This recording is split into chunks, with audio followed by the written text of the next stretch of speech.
大家好啊，歡迎嚟到我哋日更頻道啊。繼續去跟進呢一個 Say Lily 嘅事件啦。我睇完呢一個新聞，我或者係睇完佢哋兩張相之後呢，唔知點解呢，我就有一種覺得，佢兩個嘅眼神呢，就變得好清澈嘅感覺。即係咧，佢俾警方踏完翻去韞完之後咧，兩個人嘅眼神變到好清澈啊！佢哋咧而家咧係願意咧就主動交出呢一個 DNA，然後仲話交埋呢一個 DNA 可以寄去瑞典嗰度去證明同個女嘅關係。我哋睇下個新聞點樣講啦。咁香港警方咧喺6月3號嘅時候，就表示啦，經過協調溝通，終於得到兩個人同意，已經咧係檢取咗佢哋同阿丹尼嘅 DNA 樣本做對比啦，再送去政府嘅化驗所去核實身份。然後涉案嘅姓曾同姓關嘅男女被扣留1日之後獲准保釋啦，需要喺7月咧就去警方度報到。兩個人3號夜晚大約10點鐘就俾入境處嘅車輛接走，分別離開警署去到將軍澳入境處總部協助調查。入境處話涉事男女應入境處嘅安排，夜晚就轉咗去入境處總部就報稱啦。喺屋企分娩呢件事呢，就要提供一個資料。咁我都係嗰句啦，即係你睇得到嘅。兩個人嘅眼神變到幾清澈，而家你睇下，冇咗嗰種囂張啊！即係你之前呢，你睇到佢報道又好上電台都好啦，佢話所有嘢都係政府嘅責任。好啦，就係驚你唔講政府冇有責任，政府而家呢，就去履行佢嘅責任，就係去處理翻呢一個事件啦。按照正常程序去處理，就係去釐清個責任到底喺邊個度。而家最大嘅責任就係你哋要提交個 DNA。之前你哋講噶嘛，又話我哋嗰個叫咩宗教問題又話我哋唔交，呢啲係你政府嘅責任。咁我都話啦，你想去挑戰政府嘅係一件好蠢嘅事嚟嘅，因為呢個事件呢，你係影響到其他人噶。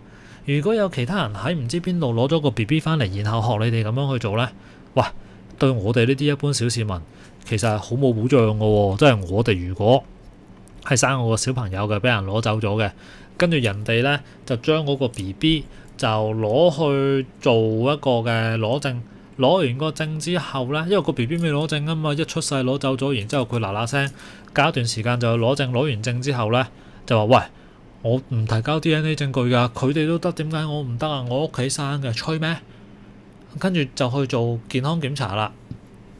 咁然後再落嚟呢，佢將個 BB 賣翻去大陸，呢個 BB 係好值錢嘅，你知唔知道啊？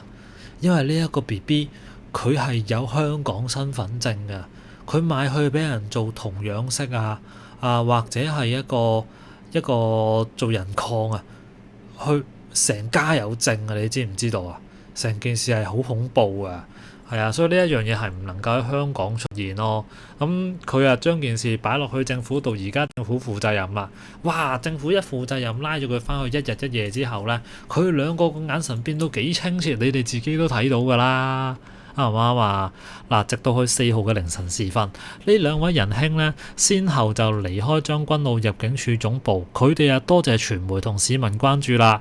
阿曾生就認為警方雖然拉佢哋，但係原意應該係想提供幫助。佢話啦，警察好友善啊，呼籲佢哋自願提供基因樣本佢哋當然就聽建議啦。佢話相信個報告出爐係會證實父母關係啦。咁然後阿曾生提到，佢話目前社署就暫託照顧阿丹尼，佢話分開咗有啲擔心，但係相信社署係會妥善照顧嘅，佢哋係可以探個仔嘅。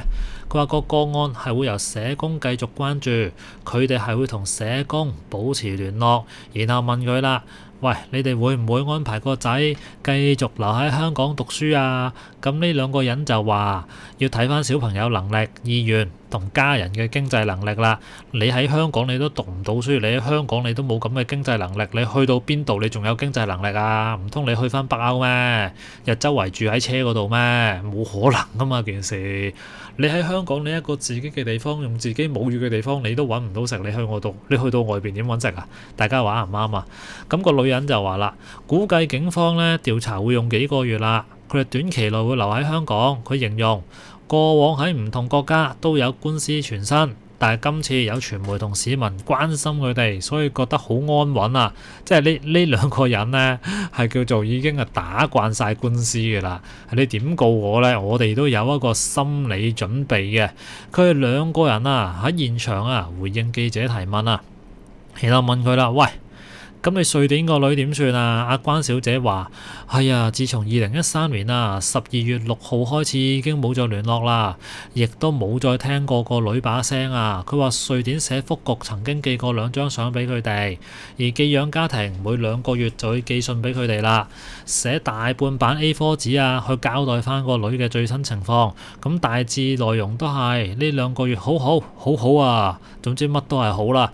哇！你而家係2023年啦，而家2026年，咁啊2年半就冇見過個小朋友啦。咁其實如果嗰個小朋友係能夠喺瑞典嗰度呢，係攞到呢一個嘅身份證，我覺得好過返香港咯。咁因為其實你喺嗰個寄養家庭嗰度呢，可能已經住得好好噶啦。咁如果人哋肯收購佢嘅話，不失為一件好事啊！我覺得好過返嚟香港啊！你自己都聽到㗎，阿丹尼啊，佢連喺唔喺香港讀到書啊，佢哋都唔確定自己有冇個咁樣嘅經濟能力啊。咁不如由佢喺外邊啦，放手放開所有啊嘛。阿曾生又話啦，佢哋經過警方呼籲之後，係自願提供 DNA 嘅基因樣本去釐清同個仔嘅關係。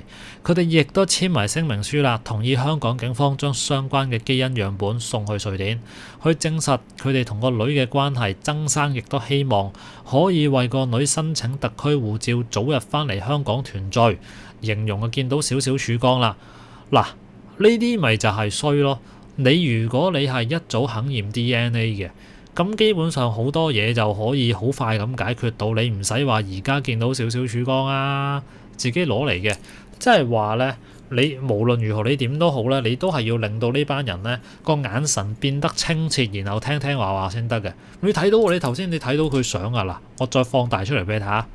你一出到嚟個眼神幾咁清澈，即係同之前嗰個樣呢係完全唔同嘅。而家個眼神呢係完全好似一個無知嘅人咁啊，係啊，好清澈啊！嗱，我哋繼續落去啊。嗱，咁呢個事件呢，就係話佢生咗啲小朋友出嚟，咁一共生過3個，第一個就夭折嘅，咁第二個呢，就冇證嘅。喺外國生嘅冇證嘅，然後就俾當地政府咧就帶走咗，然後掟咗佢哋翻嚟，踢咗佢哋出境啦，然後話佢哋咧係疏忽照顧兒童啦。咁當地嘅社福機構咧係唔信得過佢哋，所以就冇俾翻個女佢哋。咁然後你翻到嚟香港又生一件咯，咁生完呢件之後咧喺屋企生，然後又唔肯驗 DNA，搞到個小朋友係冇身份證嘅，係冇身份嘅黑戶嚟嘅，係啊。咁跟住佢哋仲上電台嗰度話呢啲嘢係政府嘅責任。政府而家就真係負責任俾你睇啦，咁開唔開心呢？我諗睇到佢嘅眼神，我都覺得佢非常之開心啊，因為夠晒清澈啊嘛。好啦，咁我哋今集同大家睇到呢度啦，咁大家有冇想講下邊留個言啦，咁我哋下集見啦，拜拜。